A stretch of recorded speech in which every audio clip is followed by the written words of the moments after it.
لیکن جس سے محبت کرنی چاہیے اس سے وہ غافل ہوتا ہے. محبت کا جذبہ تو ہے، ڈائریکشن ٹھیک نہیں ہے، رخ ٹھیک نہیں ہے. وہ مالک حقیقی کو بھلا بیٹھا اور مخلوق سے اپنا دل لگا بیٹھا. اللہ تعالیٰ چاہتے ہیں کہ میرے بندے، جب پیدا میں نے تمہیں کیا اور رزق بھی میں دیتا ہوں اور تمہارا رب بھی میں ہوں، تو محبت بھی پھر مجھ سے کرو. علماء نے لکھا ہے کہ محبت کے 4 درجات ہیں. اگر دل کسی کی طرف مائل ہو نا تو اس کو کہتے ہیں رغبت. یہ محبت کی پہلی سٹیج ہے. اس بندے کو فلاں کے ساتھ رغبت محسوس ہوتی ہے. پھر رغبت جب بڑھتی ہے تو اس چیز کو حاصل کرنے کو دل چاہتا ہے. اس کو طلب کہتے ہیں. چنانچہ انسان اس چیز کو حاصل کرنے کی کوشش کرتا ہے جو اسے اچھی لگتی ہے. پھر یہ طلب جب بڑھتی ہے تو اس کو محبت کہتے ہیں.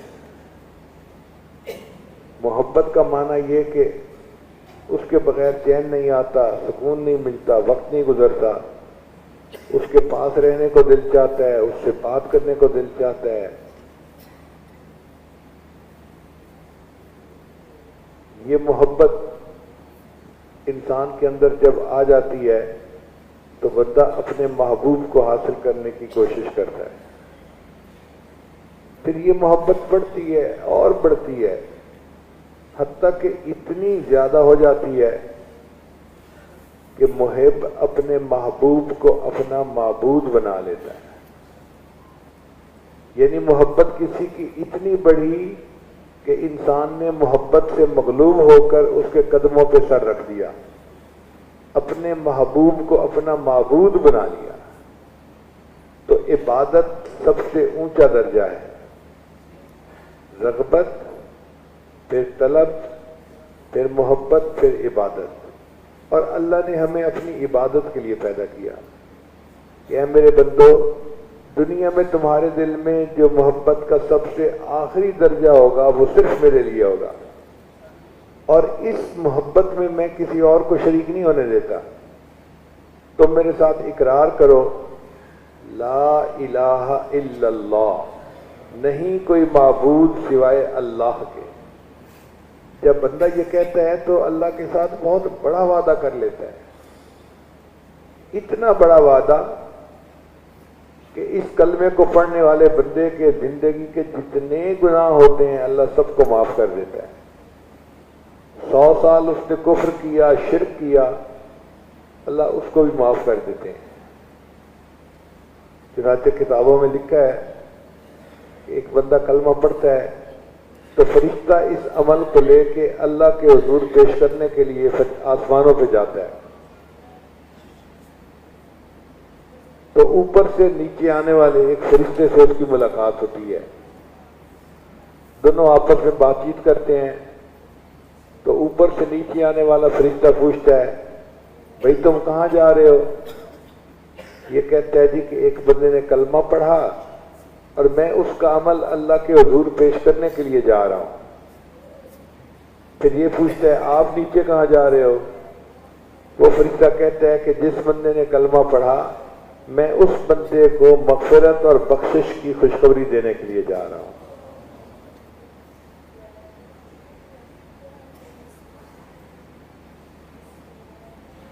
نبی علیہ الصلوۃ والسلام نے جب ہجرت فرمائی تو مدینہ طیبہ میں پہلا خطبہ آپ نے دیا تو آپ نے پہلے خطبے میں فرمایا اے لوگو احب اللہ لما یغزوکم من نعمہ، اللہ سے محبت کرو کہ اس نے تمہیں تمام نعمتوں سے نوازا ہے. ہمیں دنیا میں یہ نعمتیں کس نے عطا کی ہیں؟ تو حق بنتا ہے کہ ہم اس اللہ سے محبت کریں. بینائی کس نے دی؟ سماعت کس نے دی؟ عقل کس نے دیا؟ کھانا پینا کس نے دیا؟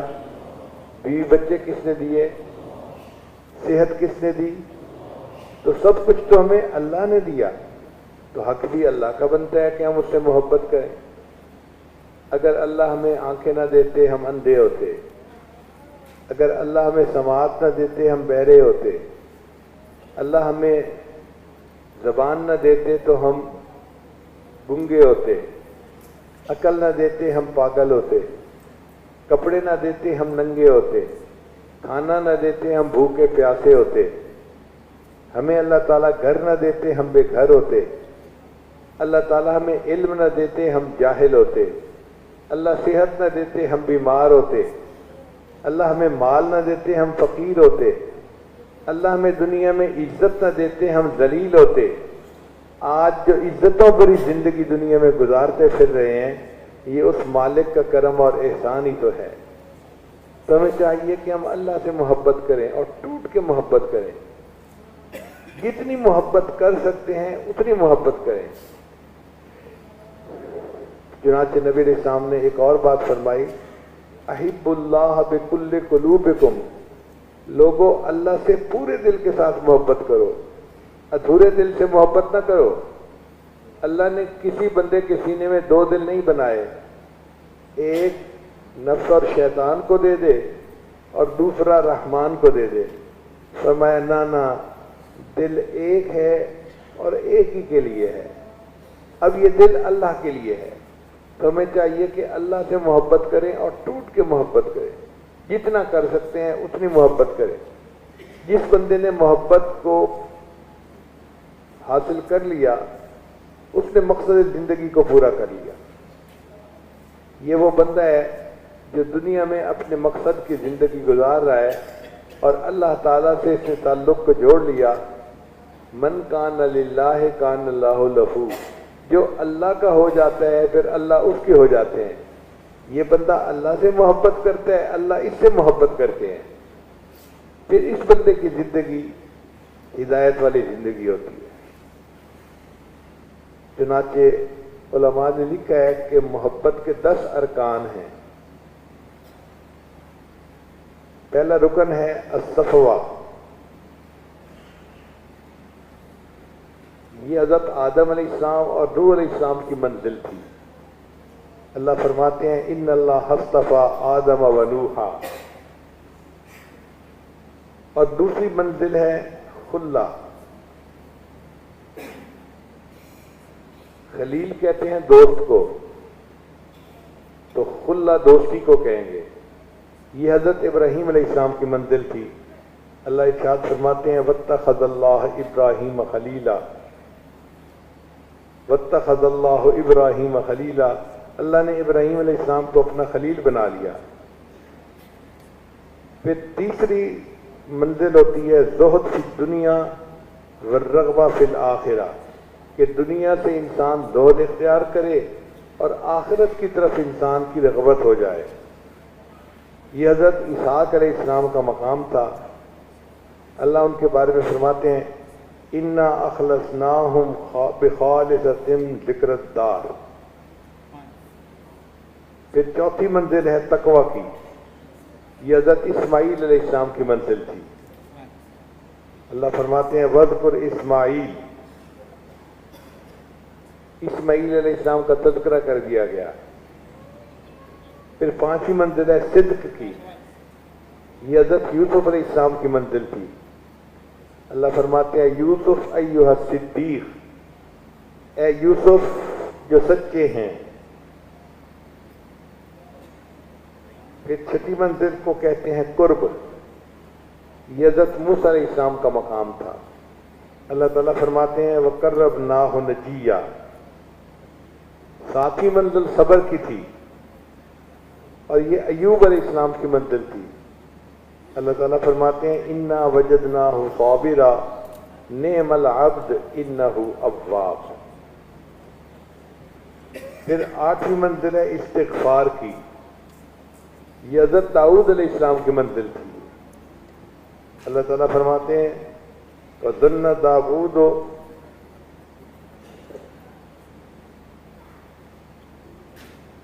أَنَّمَا فَتَنَّاهُ فَاسْتَغْفَرَ رَبَّهُ، انہوں نے اپنے رب کے سامنے استغفار کیا۔ پھر نویں منزل ہے اوبا،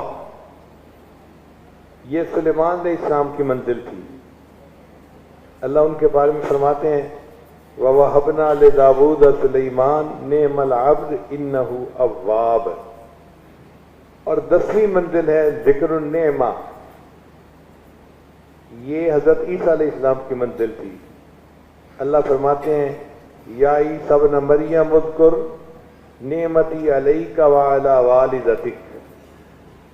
اب ان تمام ارکان کو جمع کریں تو یہ جو کھچڑی بنتی ہے، جو مجموعہ بنتا ہے، اس کو محبت کہتے ہیں. اور یہ محبت مقام تھا ہمارے آقا حضرت محمد مصطفیٰ احمد مجتبیٰ صلی اللہ علیہ وسلم کا. اللہ تعالیٰ ان کے بارے میں فرماتے ہیں یا ایمان والو قل ان کنتم تحبون اللہ فاتبعونی یحببکم اللہ. اے ایمان والو اگر تم اللہ سے محبت کرتے ہو میری اتباع کرو، اللہ تم سے محبت کریں گے. یعنی تم تو عاشق بنے پھرتے ہو نا، تم میری اتباع کرو گے، سنت کی پابندی کرو گے، تم اللہ کے محبوب بن جاؤ گے، اللہ تم سے محبت کرنے لگ جائیں گے. دیکھیں یہ عجیب بات ہے، بندہ اللہ سے محبت کرے یہ کوئی اتنی بڑی بات نہیں. ہم عاجز ہیں، مسکین ہیں، محتاج ہیں، بندے ہیں، تو ہم تو اللہ سے محبت کریں گے کہ اس کے سوا ہمارا کوئی اور ہے ہی نہیں. اللہ تو غنی ہے اور مالک الملک ہیں، اللہ بندے سے محبت کریں یہ عجیب بات ہے، انوکھی بات ہے. تو نبی علیہ الصلوۃ والسلام کی اتباع کرنے سے اللہ بندے سے محبت کرنے لگ جاتے ہیں. اے اللہ سے محبت کرنے والو تم میری اتباع کرو، اللہ تم سے محبت کریں گے، تم اللہ کے محب بننے کی بجائے اللہ کے محبوب بن جاؤ گے، تم اللہ کے معشوق بن جاؤ گے. کیا رتبہ عطا کیا اللہ نے اپنے حبیب صلی اللہ علیہ وسلم کو. چنانچہ ایک درجہ ہے خلت کا، خلیل کا، اور ایک درجہ ہے حبیب کا. ان میں فرق یوں سمجھ لیں کہ ایک مرید ہے اور ایک مراد ہے. جو حبیب ہے وہ مراد ہیں اور جو خلیل ہے وہ مرید ہیں. قرآن مجید میں آپ اس کی 3 مثالیں میں پیش کرتا ہوں کہ حضرت ابراہیم علیہ السلام دعا مانگتے ہیں والذی اطمع ان یغفر لی، کہ میں امید کرتا ہوں کہ اللہ میری مغفرت فرمائیں گے. اور نبی علیہ السلام کے بارے میں اللہ فرماتے ہیں لِيَغْفِرَ لَكَ اللَّهُ مَا تَقَدَّمَ مِن ذَنبِكَ وَمَا تَأَخَّرَ. مانگا نہیں ہے، بن مانگے خوشخبری عطا فرما دی. اے میرے محبوب آپ کو تو اللہ نے اگلے پچھلے سب گناہوں کو معاف فرما دیا. پھر خلیل کو دعا مانگنی پڑی وَلَا تُخْزِنِي، اے اللہ مجھے رسوا نہ فرمانا. اور نبی علیہ السلام کا رتبہ دیکھیے، اللہ فرماتے ہیں یوم لا یخزی اللہ النبی والذین آمنوا معہ. اللہ اپنے حبیب کو اور ان کے ساتھ جو ایمان والے ہیں ان کو قیامت کے دن رسوا نہیں فرمائے گا. پھر حضرت ابراہیم علیہ السلام نے دعا مانگی وَجْنُبْنِي وَبَنِيَّ أَن نَعْبُدَ الْأَصْنَامَ، اللہ مجھے بھی بچا لیجئے اور میری اولاد کو بھی بچا لیجئے کہ ہم بتوں کی پرستش نہ کریں. دعا مانگی. اور نبی علیہ السلام کے بارے میں اللہ کا احسان دیکھیے، فرماتے ہیں انما یرید اللہ لیذھب عنکم الرجس اہل البیت ویطہرکم تطہیرا. تو اس سے پتہ چلتا ہے کہ واقعی حبیب کا مقام بہت بلند تھا. اللہ نے ان پر اپنی سب جو ہے وہ نعمتیں فرما دی تھیں اور ان کو سب سے بلند رتبہ عطا فرما دیا. اب نبی علیہ السلام کو جو محبت ملی اللہ کی، تو نبی علیہ السلام نے امت کو بھی یہی سکھایا کہ بھئی تم اس محبت میں سے حصہ پاؤ. چنانچہ صحابہ کرام میں سے بہت سے صحابہ نے اللہ کی محبت میں سے حصہ پایا. ان میں سب سے آگے جو نکل گئے وہ سیدنا ابوبکر صدیق لانو تھے. سیدہ صدیق لانو فرماتی ہیں کہ سیدنا صدیق اکبر لانو کو لوگوں پر نماز اور روزے کی وجہ سے فضیلت حاصل نہیں تھی کہ وہ روزے زیادہ رکھتے تھے، یہ نمازیں لمبی پڑھتے تھے. ان کو فضیلت اس محبت کی وجہ سے تھی جو اللہ نے ان کے دل میں پیدا کر دی تھی. تو ان کے دل میں اللہ کی محبت ایسی تھی کہ اس محبت کی وجہ سے وہ سارے لوگوں میں سے بازی لے گئے.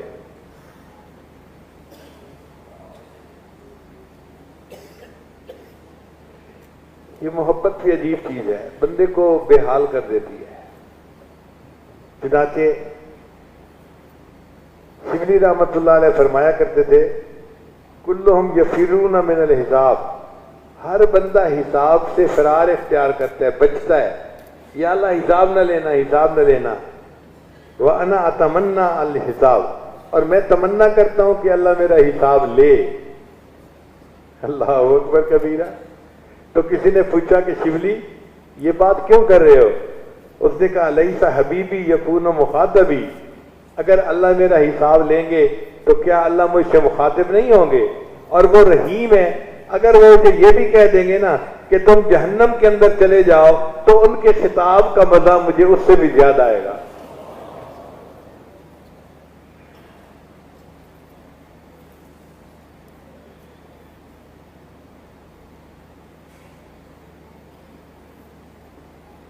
چنانچہ جس بندے کے دل میں اللہ کی محبت بھر جاتی ہے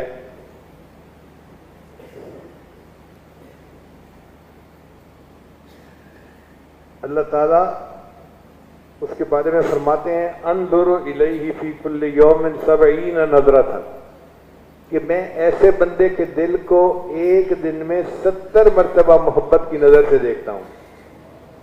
جیسے ماں ہر دن میں اپنے بچے کو درجنوں مرتبہ محبت کی نظر سے دیکھتی ہے، اسی طرح جو بندہ اپنے دل کو اللہ کی محبت سے بھر لیتا ہے اللہ اس بندے کے دل کو ایک دن میں 70 مرتبہ محبت کی نظر سے دیکھتے ہیں. یہ کتنی بڑی نعمت ہے کہ اللہ تعالیٰ محبت کی تجلی فرمائے اور بندے کا دل اس کو برداشت کر لے.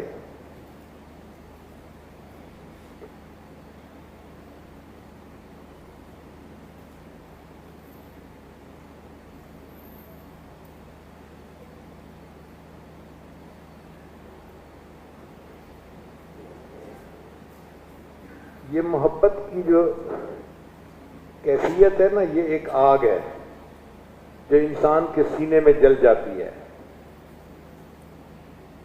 چنانچہ حدیث پاک میں آتا ہے کہ جہنم نے ایک مرتبہ اللہ سے پوچھا کہ یا اللہ اگر میں آپ کی نافرمانی کروں تو آپ کیا کریں گے؟ تو اللہ نے فرمایا کہ میں تیرے اوپر ایک ایسی آگ کو مسلط کروں گا جو تجھ سے بھی زیادہ تیز ہوگی. تو جہنم نے پوچھا اللہ کون سی آگ مجھ سے تیز ہے؟ اللہ نے فرمایا کہ میری محبت کی آگ جہنم کی آگ سے بھی زیادہ تیز ہے. چنانچہ حدیث پاک میں ہے کہ مومن جب قیامت کے دن پل صراط سے گزرنے لگے گا تو جہنم کی آگ کہے گی اسرے یا مومن، مومن جلدی گزر، ان نورک اطفاء ناری، تیرے دل کے نور نے میری آگ کو بجھا دیا. یہ محبت کی آگ ایسی ہے جہنم کی آگ کو بجھا دیتی ہے، اس کو کھا جاتی ہے. اب بتائیے کہ ایسی آگ کو جو بندہ برداشت کرتا ہے اپنے دل میں وہ کتنا بڑا عظیم انسان ہے. اللہ تعالی ہمیں بھی عطا فرما دے. لوگوں کو تو مخلوق کی محبت چین سے نہیں بیٹھنے دیتی. چنانچہ ایک آدمی گزرا ہے، اس کا نام تھا قیس. قیس کہتے ہیں عقل مند کو. پورا نام کتابوں میں لکھا ہے قیس ابن ملو ابن مزاحم، یہ اس کا پورا نام تھا.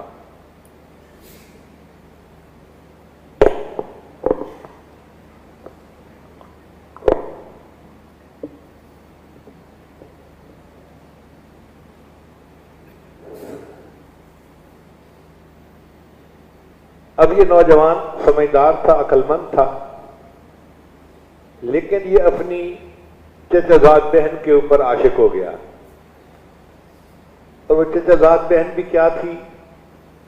رنگ کی کالی تھی، اور کالی ہونے کی وجہ سے اس کا نام ماں باپ نے لیلا رکھا تھا. لیلا بنت مہدی ابن سعد، کزن تھے دونوں آپس میں. اب اس بندے کی محبت کے تذکرے گاؤں سے نکل کے شہروں تک پھیلے.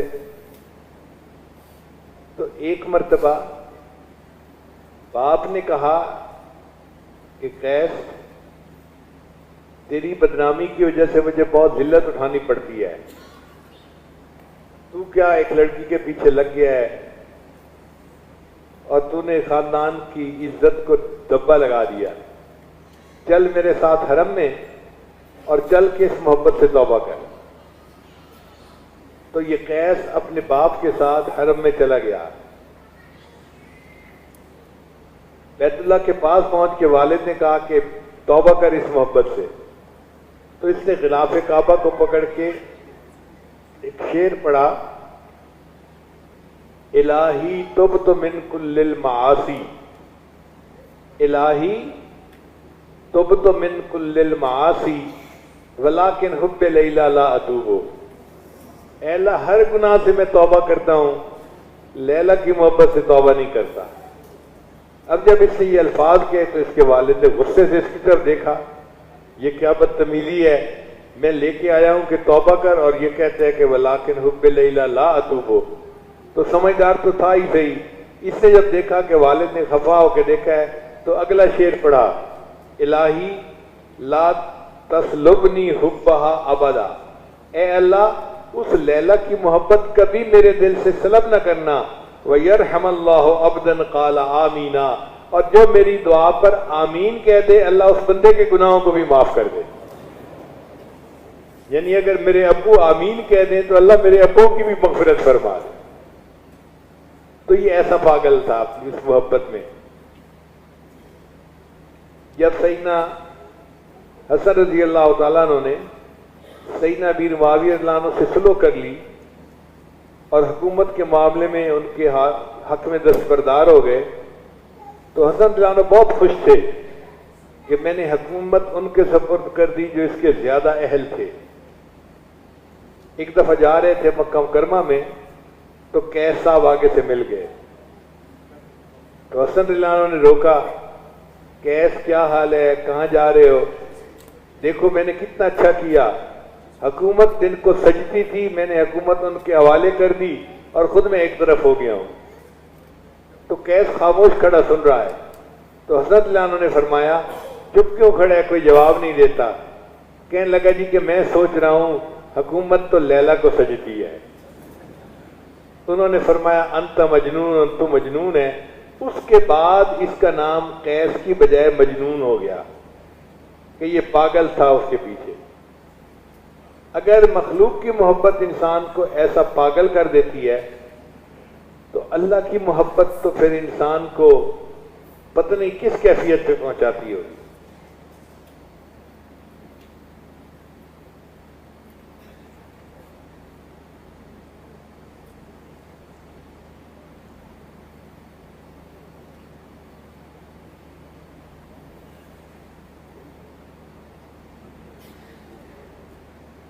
مجنون جب فوت ہوا تو کسی کو خواب میں نظر آیا، اس نے مجنون آگے کیا بنی؟ کہنے لگا کہ اللہ نے میری مغفرت فرما دی اور مجھے فرمایا کہ میں نے تجھے نمونے کے طور پہ رکھ لیا ہے، میں قیامت کے دن اپنے سے محبت کرنے والوں کو تیرا نمونہ پیش کروں گا کہ دیکھو اگر مخلوق کی محبت میں یہ بندہ اتنا پاگل ہو سکتا ہے، اے میرے بندوں کلمہ پڑھنے والوں تم نے مجھ سے محبت کیوں نہ ایسی کی۔ مولانا روم رحمت اللہ علیہ فرماتے ہیں عشق مولا کہ کمز لیلا بود گوئے گشتن بہرے اولا بود، کہ لوگوں کیا مولا کا عشق لیلا کے عشق سے بھی کیا گزرا ہے کہ مجنون تو لیلا سے اتنی محبت کرے اور ہم بندے ہو کے اپنے اللہ سے محبت نہیں کر پاتے۔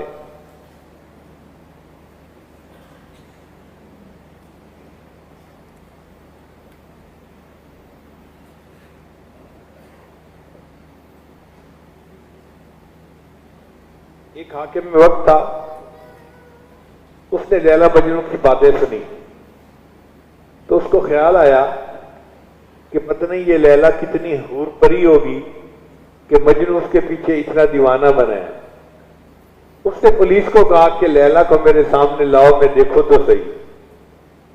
اب جب لیلا آئی تو وہ تو ایک عام سی لڑکی تھی کالے رنگ کی، تو بادشاہ نے اسے کہا الدگر خوباں تو افزوں نیستی، اے لیلا دوسری خوبصورت عورتوں سے کوئی بڑھ کر تو حسین نہیں ہے، گفت خاموش کیوں تو مجنون نیستی۔ اس نے جواب دیا خاموش رہو اس لیے کہ تیرے پاس مجنو کی آنکھ نہیں ہے، اگر تو مجنو کی آنکھ سے مجھے دیکھتا تو دنیا میں مجھ سے زیادہ خوبصورت تجھے کوئی نظر نہ آتا۔ اللہ بھی ہمیں ایسی آنکھ عطا فرما دے کہ جو ہم اپنے خالق اور مالک کو ایسی محبت کی نظر سے دیکھیں کہ وہ ہمارا محبوب حقیقی بن جائے۔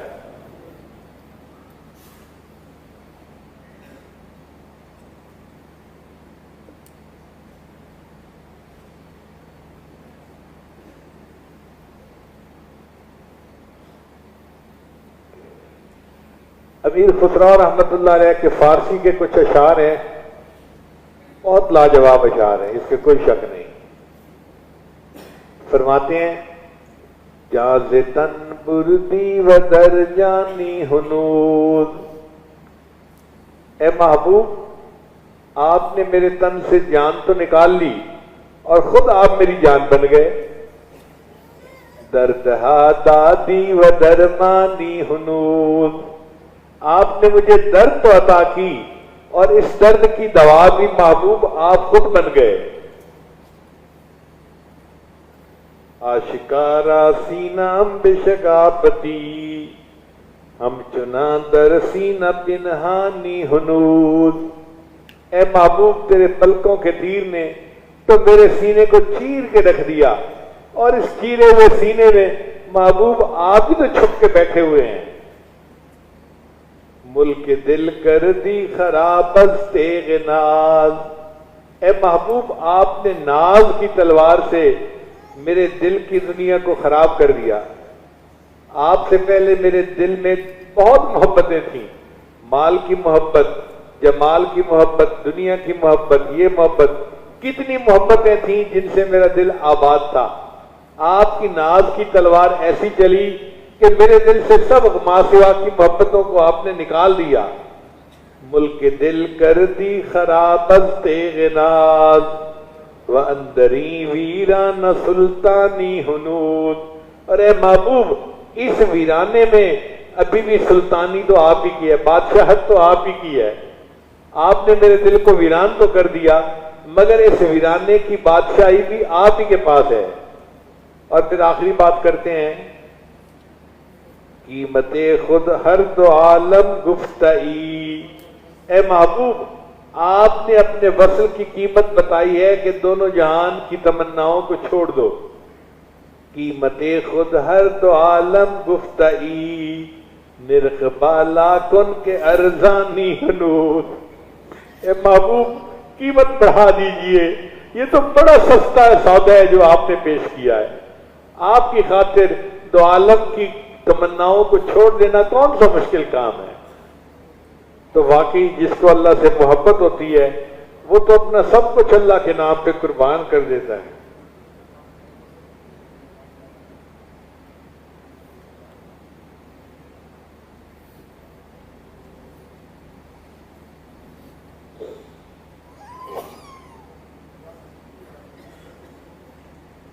ہمارے علاقے میں ایک بزرگ گزرے ہیں خواجہ غلام فرید رحمت اللہ علیہ، ان کے علاقائی زبان میں بہت پیارے اشعار ہیں، ان کے ذرا اشعار سنیے،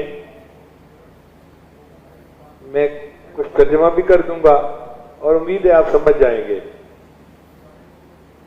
فرماتے ہیں میڈا عشق بھی تو میڈا یار بھی تو، میڈا سے مراد میرا، اے اللہ آپ میرا عشق بھی ہے اور آپ ہی میرے یار ہیں۔ میرا عشق بھی تو میرا یار بھی تو، میرا دین بھی تو ایمان بھی تو، میرا دین بھی آپ ہیں اور میرا ایمان بھی آپ ہیں۔ میرا جسم بھی تو میرا روح بھی تو، میرا قلب بھی تو وجدان بھی تو، میرا ذکر بھی تو میرا فکر بھی تو، میرا ذوق بھی تو وجدان بھی تو، میرا دھرم بھی تو میرا بھرم بھی تو، میرا شرم بھی تو میرا شان بھی تو، میرا حسن تے بھاگ سہاگ بھی تو، میرا بخت نام نشان بھی تو،